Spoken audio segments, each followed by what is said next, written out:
During the most recent government shutdown, the Federal Employee Education and Assistance Fund made a lot of lives a lot easier. What's next for FEEA? That's where we'll wrap up this special program.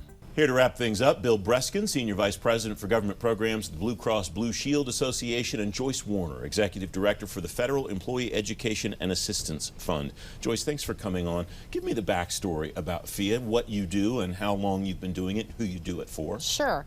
FEEA is the national charity for and by federal employees. So we were founded in 1986 after the model of the military relief organizations. So we have been there for rough times for feds. We were there the day after 9/11 at the Pentagon, helping families, after the Oklahoma City bombing, after all of the major natural disasters, Hurricane Katrina.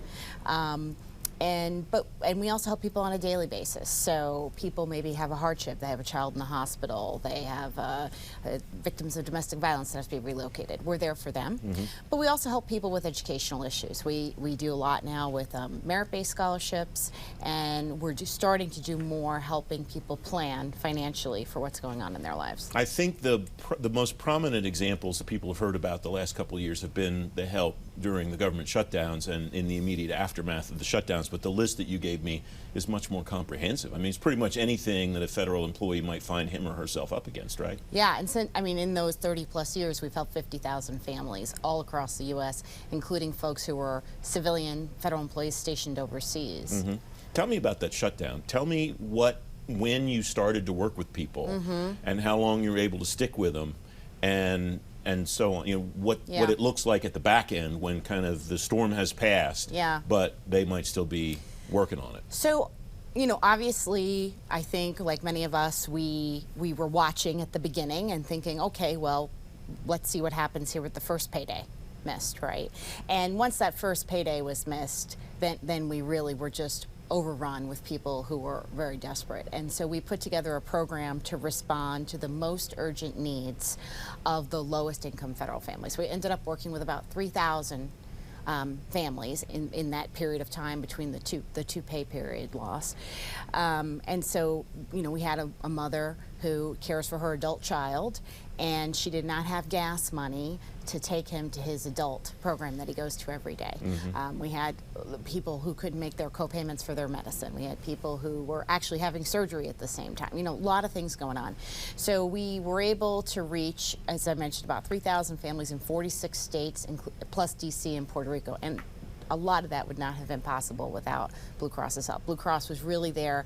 I mean, as soon as this went on, Bill called me and we kind of talked about what can we do for families. People couldn't afford their groceries. They couldn't. Those who had to go to work, they couldn't get to work. They couldn't buy diapers. So it was a really serious time. When you hear those stories, Bill, too, it's important to note, I think, that Joyce and her team don't get any help from the government. They're just helping government employees. They are relying on private individuals and companies like yours to be able to do the kinds of things that she's talking about. Absolutely. And, you know, what's great about FEEA is you hear their story, and you know the old line, you had me at a hello.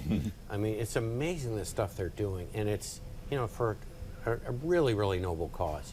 You know, civilian federal employees don't get the notoriety. They don't get the, really the credit they deserve for waking up every day and deciding, I'm going to go do something to help the country be better.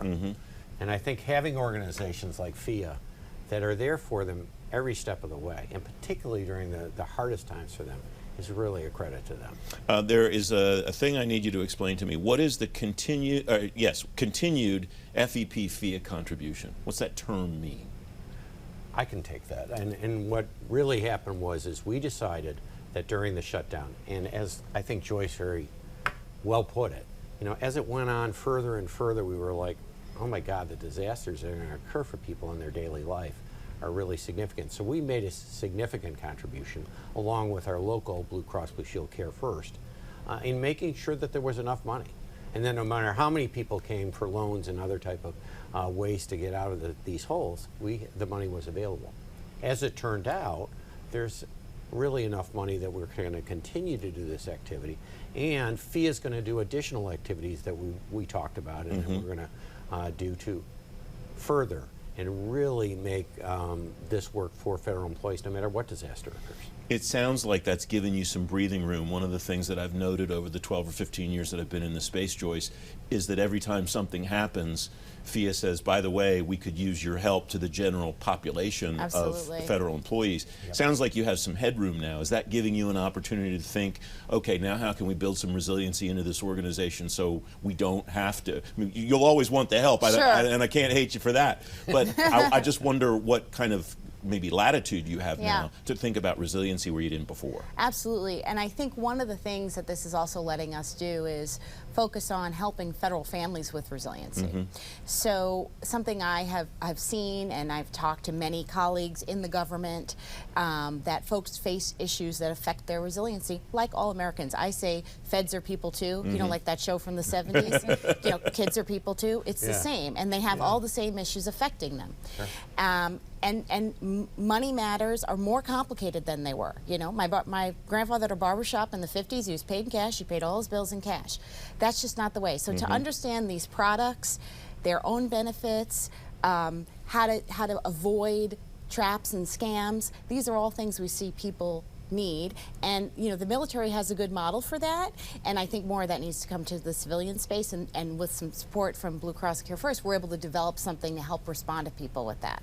And we're really interested in this because one of the things we're focusing on is the whole idea of part of your financial planning should include your planning for your medical expenses. People have tended not to do that, and we think it's a critically important thing. And so to be able to support FEEA in resiliency and in education and in knowledge about how to plan for these type of things includes how to plan for what we're running into as well. So it's a really good partnership. We have a couple of minutes left, Joyce. I want to go back to something that you mentioned earlier, the scholarship program. Yes. One of the most important non-emergency events that families plan for is sending their kids to school. What's that scholarship program look like, and who are you looking for to give these scholarships to? So we have an annual merit-based scholarship competition. October is actually National Higher Education Month, and our scholarship is live now. And you can apply online at feea.org, and it's open to federal employees, to their children, and to their spouses for undergraduate or graduate study. And I think we do a little over 200 scholarships a year. Blue Cross sponsors half of those, which is amazing. We're huge reach. We have people in every state, in every major, completely representative of the American population and every federal agency participating in this program. And I think what we are focused on is that our scholarships follow the student. So much now in financial aid for higher education, it's if you come here, we'll give you this. If you come here, we'll give you that. We say that's up to you and your family. Our scholarship follows you. And that, I think, feds really respond to. And we look holistically at our students. You know, we know some have to work, some are first generation. So we look broadly at not just their grades, but everything that they're doing in their community. Bill, we have less than 30 seconds left. I'm grateful for your time. Yeah. What's the takeaway that you would leave with somebody? What's the most important thing that you want somebody to think about when they think about open season? I think make sure that you make a conscious decision, not only based on the quality of the products, the size of the networks, but also understand the underlying costs of what it's going to take, not only to pay your premium, but what is covered and what isn't covered. So again, financial planning. Think about it from a financial standpoint. You'll do well. Bill and Joyce, thanks both very much for coming. It's great to have you. Great to be here.